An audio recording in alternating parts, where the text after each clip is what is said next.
sosialnya tinggi, humoris.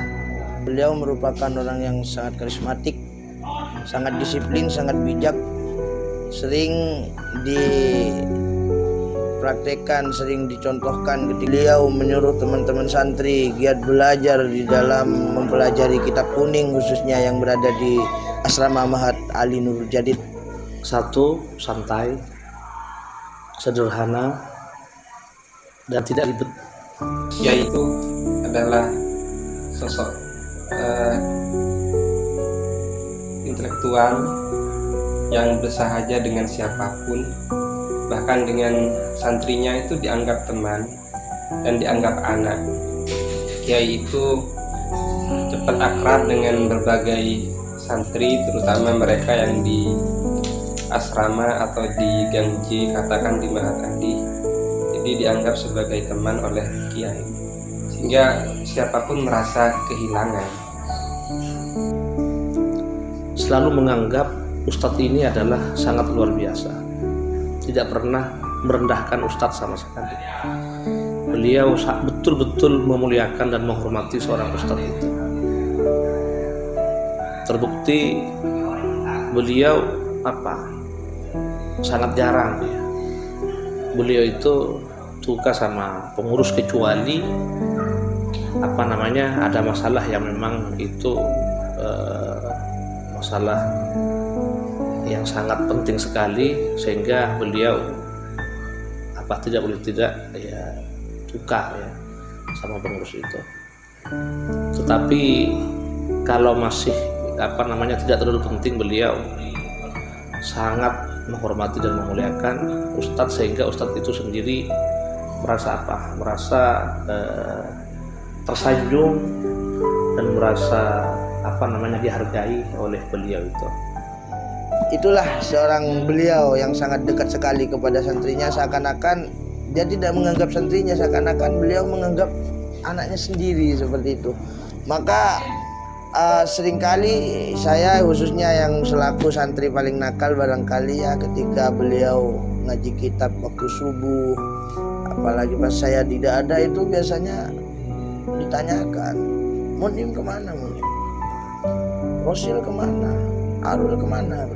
Itu ditanyakan semuanya. Pokoknya yang tidak ada di depan mata beliau itu ditanyakan. Jadi seakan-akan beliau adalah orang tua bagi saya, bagi teman-teman santri yang ada di wilayah Al-Amirji. Beliau itu adalah sosok kiai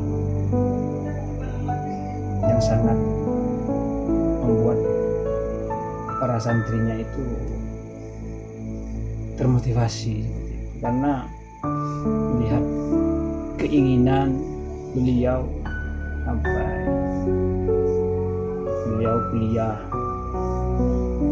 meluluskan doktornya itu bukan karena beliau ingin dijadikan tapi bagaimana caranya supaya ini bisa menjadi bahan lah bagi santri, terus generasi-generasinya beliau untuk semangat dalam belajar.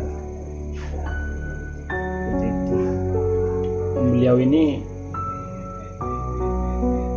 adalah kiai yang produktif. Di samping kesibukannya setiap harinya, ya saya biasanya dengan beliau, ngiring beliau itu baik di sini maupun sampai keluar kota, ke Bondowoso, kemana, bahkan ke Bali pernah, itu Bali Madinah beliau dakwah.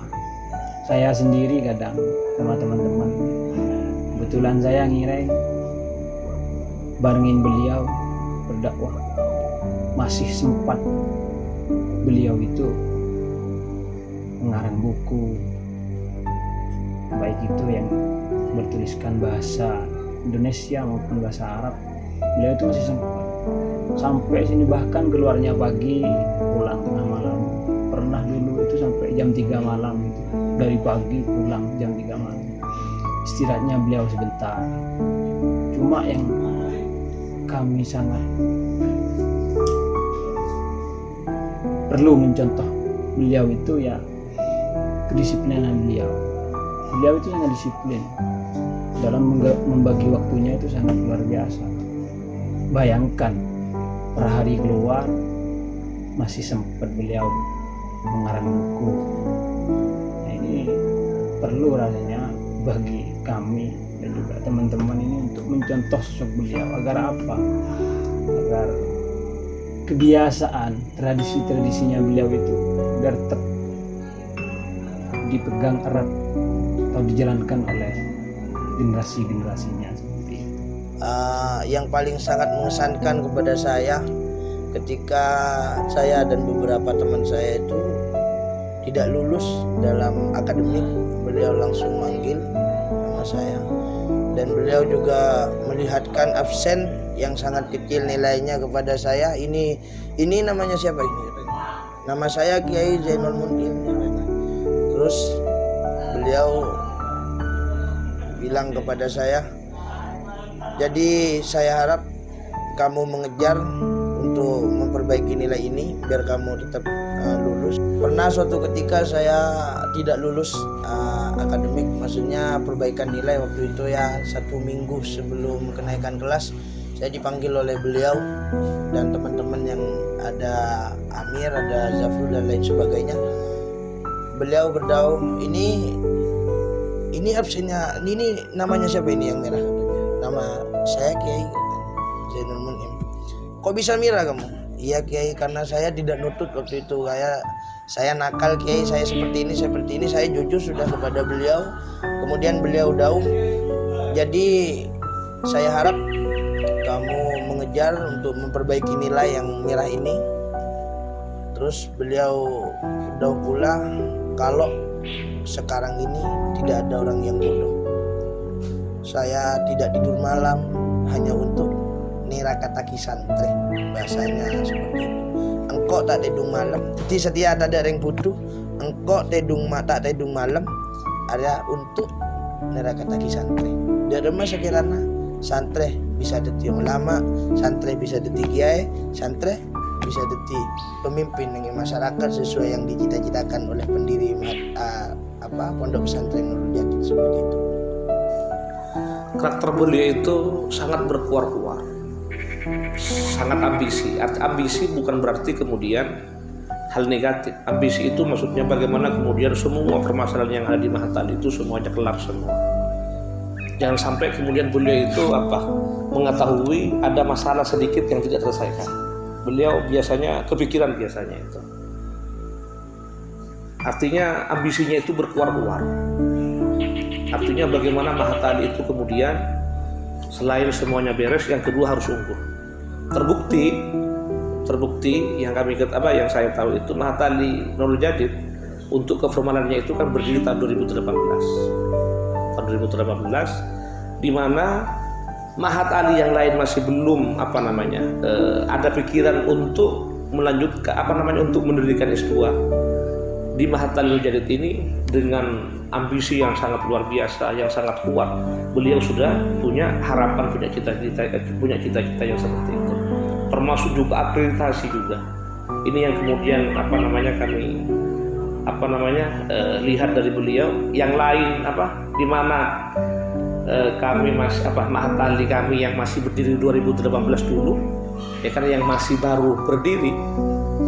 Mahatali Nurul Jadid dengan polesan beliau inginnya bagaimana kemudian pada tahun itu juga langsung diakreditasi. Ini sebuah bukti bahwa beliau sangat gigih dan sangat luar biasa. Pokoknya kalau sudah berurusan dengan Mahatali, beliau sangat sensitif sekali. Jangan sampai kemudian ada masalah sedikit pun yang terjadi pada tubuh Mahatali itu. Wah, alhamdulillah saya mengakui sangat luar biasa. Termasuk ketika rapat saja, baik di tingkat pusat maupun di tingkat ranting, di tingkat cabang dan sebagainya, beliau luar biasa. Selalu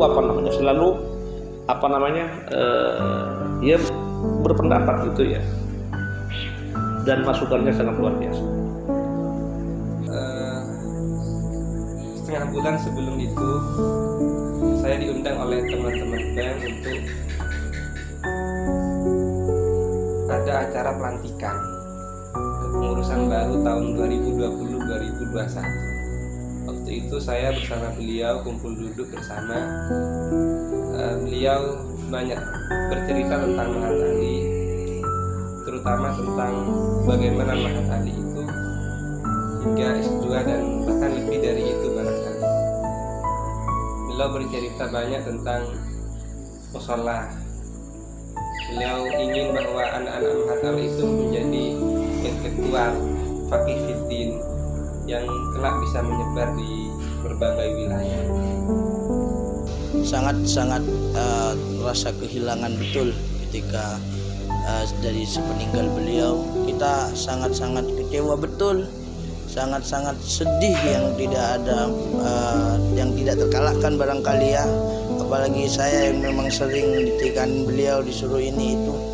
Cuman di balik itu semua ya adalah kehendak Allah, takdir Allah, yang mana bagi seorang santri khususnya merupakan sebuah pelajaran, merupakan sebuah evaluasi, introspeksi diri dalam dirinya sendiri, agar untuk meningkatkan keimanan kita, agar untuk meningkatkan belajar kita di asrama Mahat Ali khususnya di akademika, ataupun mengikuti apa-apa yang sudah didahulukan beliau ketika sebelum wafat.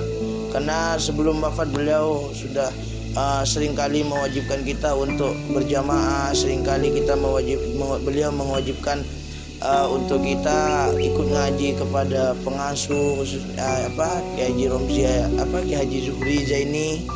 Seringkali kita diwajibkan untuk mengambil sampah-sampah yang berserakan agar kita menjadi orang yang disiplin, agar kita menjadi orang yang bersih, katanya beliau seperti itu. Kalau kesan ini yang sampai sekarang saya tidak bisa melupakan, kelas saya orang luar, santri biasa, ngaji kepada beliau, sampai beliau ini mengatakan kepada saya, "Ri," waktu itu pakai bahasa Madura beliau, "Ri, saya ini pengen kelak sampean kalau sudah pulang ke rumahnya mempunyai yayasan yang berbasis keagamaan." Seperti diketahui di mana kawasan rumah saya itu, Kecamatan Ijen, memang nggak ada sekolah MI, MTS, aliyah, madrasahnya itu nggak ada. Yang ada cuma sekolah dasar, sekolah menengah pertama, sekolah menengah atas, SMK, SMA itu. Jadi mungkin persepsi beliau itu di daerah saya itu memang sangat kurang pemahamannya tentang agama. Barangkali bisa dikatakan buta lah, secara keagamaan masih kurang. Jadi saya ini jededen gitu, hatinya saya ini di mana gitu rasanya, seorang kayak saya. Sampai-sampai saya ini hampir mau wisuda dulu, Bu Nyai mengatakan kepada saya, "Indra, Saniri, Engki, Abdina, Mbian Oni, sambian tahu, anapa mak mbian gak ento jarang ebek telora ngireng keluar. Kenapa kamu itu jarang dibawa sama kiai keluar waktu dakwah dan sebagainya?" Saya jawab, "Kurang periksa, saya nggak tahu, Bu Nyai. Itu semata-mata sambian itu mulai fokuskan belajar, biar kamu itu fokus belajar sampai wisuda, dan harapannya kiai kepada sambian kelak di masyarakat, sambian bisa mempunyai yayasan." Artinya wadahi generasi muda di sana yang masih kurang pemahamannya tentang agama. Wadahi dia dengan apa? Dengan satu, sambian membangun yayasan. Harapannya kami sebagai wakil mudir itu, bagaimana kemudian Mahat Ali itu harus kuat walaupun tanpa beliau. Jangan sampai kemudian kepergiannya beliau sampai menghalangi atau menyebabkan kita itu menjadi lemah. Kita harus kuat dalam segala hal. Bahkan kalau bisa itu harus lebih bagus daripada apa yang sudah yang sudah dipupuk dan sudah dibangun oleh beliau itu. Pokoknya harus lebih bagus itu. Saya punya pesan.